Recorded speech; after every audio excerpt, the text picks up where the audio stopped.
Chapter 6. About that time, Lieutenant Commander DeGrossier texted me to say that I was directed to report to a particular office in the basement of the Pentagon at 0900 on a specific date. She also noted that the day's uniform was the appropriate seasonal service uniform. I had gotten used to wearing preppy college kid attire since we were forbidden to wear uniforms to the Office of Educational Services, LLC. Not that anyone would mistake the students at that school for anything other than what they were. Active duty military being sent to learn a target language for some mysterious missions. Oh sure, there was the occasional wife of an attaché who might have a few eccentric piercings trying to learn French so she would not embarrass herself at parties in Burkina Faso or wherever she was going. Still, everyone else looked like earnest, overachieving, clean-cut college students, including me. Khakis and university stripe button-downs. On Friday, sometimes I would go crazy and wear a printed long sleeve like I was playing bass in a jazz combo, but I usually opted for the more conservative. Unfortunately, the women all wore pretty much the same thing. I admit to being partial to women who wear skirts and dresses, so I find the androgynous, trouser-wearing look off-putting. But I am one vote against the world. So I put on my service Charlies, a short-sleeved khaki shirt with green gabardine trousers and a garrison cap, which looks like a green, legal-sized envelope with an eagle globe and anchor pin on the side, and my shiny rank on the other. The cover, as we in the Marines call it, is sizable but less comically large than the ones the soldiers must wear. I did not bother putting on my ribbons since my close reading of the uniform regulations made it clear that wearing them is optional unless prescribed. I studied the fragrant Lieutenant Commander DeGrossier's text and did not find a mention of ribbons, so I figured I was safe. I got to the Pentagon early enough to go through the visitor's entrance rigmarole and find the skiff with enough time to head back up to the dining court to grab another coffee. The dining court is like what you would find in a shopping mall when shopping malls were still a thing. A pizza place, sandwich shop, both major hamburger chains, a Philly cheesesteak place, and even a place selling fish and chips. Life is good for fast food fans in the Pentagon. I bought a roll of breath mints and was ready for whatever was about to happen in the skiff. Another button on another speaker box. At precisely 0900, I pressed the button and sounded off. Captain Stern reporting as ordered. There was no reply, just a click that let the heavy, vault-like door open a fraction. I pulled the door wide enough to fit through and entered. There was a tiny black guardian, which I think is what they call people who enlist in the Space Force, wearing a silver jumpsuit and rank insignia on his shoulders that had about a dozen stripes. He had the blackest skin I'd ever seen on anyone, a shaved head, and he was about 5 feet 4 inches. "This way, sir," he said in a deep baritone that startled me a little because the voice did not sound like it should come out of someone of his stature. But, as I thought about it, neither did Mike Tyson's voice. I was still unclear on Guardian ranks, but I had learned that the highest grade was Chief Master Sergeant, so I went with that. "Thanks, Chief Master Sergeant." "Senior, sir." "What's that?" "I'm a senior Master Sergeant, sir." "Well, alert the Chief of Staff that I gave you a battlefield promotion." With that, I had exceeded his daily quotient of levity. He grimly said, "This way, sir."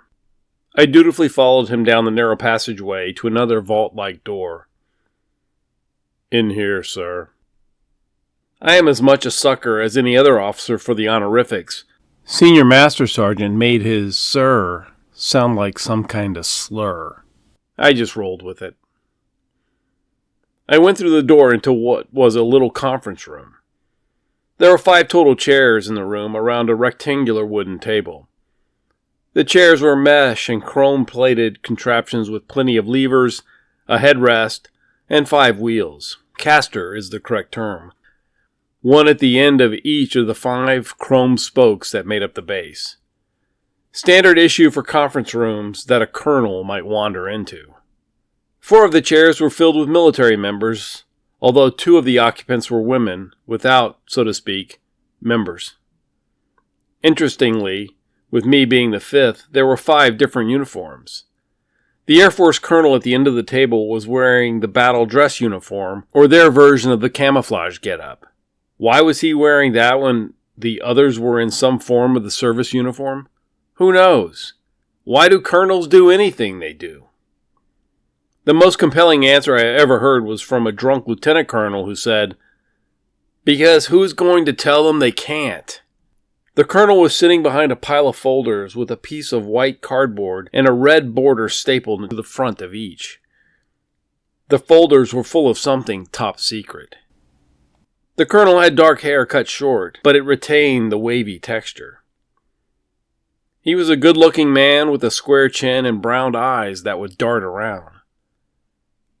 The man was also darkly tanned, like he had spent a lot of time in the field, but I figured it was from spending a lot of time on the golf course. He looked older, although the gray had been cut away or dyed. Promotion boards weren't going to promote Gramps to wear a star. It is best to retain your youth, or at least the appearance, until you are passed over twice. The 3 other attendees at this meeting were junior officers like me. The one sitting to the right of the colonel was a male soldier, a first lieutenant, who looked vaguely Asian and vaguely black, with closely cut hair that was not down to the skin around the ears like mine, but which looked like it had frosted tips, as the kids used to say. My first thought was, could that be natural? My second thought was, had he just gotten back from the disco? But since that was an uncharitable thought, I did not allow myself the luxury of thinking about it again. At least, not right then. For a first lieutenant, he seemed highly decorated with 3 rows of ribbons over his left pocket and a combat action badge above them. The senior ribbon looked like a silver star. I know the Army gives out medals like kids' soccer teams give out trophies, but the silver star is still something. Hell, Audie Murphy got 5 of them. To the colonel's left was a female Coast Guard lieutenant with an impressive array of ribbons beneath her pilot's wings. She had blonde hair cut in a bob just to her chin line, and her hair was behind her ears. She had clear blue eyes, but was wearing little makeup. I recognized her since I had seen her at my apartment complex. She had been in sweats, walking across the parking lot carrying a load of laundry toward the machines. My first impression then was that she was cute, but young. Now she looked competent, cute, and young. But I did not look for long, nor let my eyes travel. I kept my eyes focused on her shoulder boards. Next to her was another woman, a Navy lieutenant junior grade in her summer whites, with dark hair tied up in one of those buns, but this one seemed large. She must have had a lot of hair rolled up. She had a couple of rows of ribbons and a surface warfare pin. The Navy does not give many awards to surface warfare types, so I was impressed that an O2 had any. She was more made up than the coastie beside her, accentuating the naval officer's green eyes. But she seemed more serious and professional looking than cute. As I was appraising them, they were appraising me. I looked like one of the poor relations stumbling into a late breakfast than one of their peers. No ribbons, no badges, no pins. I could sense the disapproval mixed with relief, since they all clearly figured that based on appearances, they were more qualified for whatever this was. I said to the colonel, more to break the ice than anything, "Captain Stern reporting as ordered, sir." It's always safe to throw in a sir, especially when meeting one of these senior officers for the first time. Have a seat, Skipper. Oh, one of those. Don't worry, you are on time. Do you need any coffee? I wasn't worried. I had learned a long time ago that officers needed to show up on time, or the enlisted Marines would have to show up even sooner than 5 minutes earlier than the scheduled time. I gave those guys a break since I had been one of them myself. And I did not need any coffee since I was full up from the food court. "No, sir, I'm good." I sat down next to Frosty Tips across from Green Eyes. The colonel started. I am sure you are wondering why you are here. My name is Colonel Bythesi, and I am the Chief of Staff of the FISAD program. Each of these folders contains your specific orders and guidance for your activities in the target country to which you are being assigned. He began separating folders so he could read the names. I spoke up. Colonel, I did not catch your name. Did you say Bidensey? I've always been interested in unusual family names. There was a kid on one of those 60s sitcoms that used to play in reruns after school whose name was Look Inland. It would be cool to have a name like that. It was undoubtedly better than Shipwreck, now that I think about it.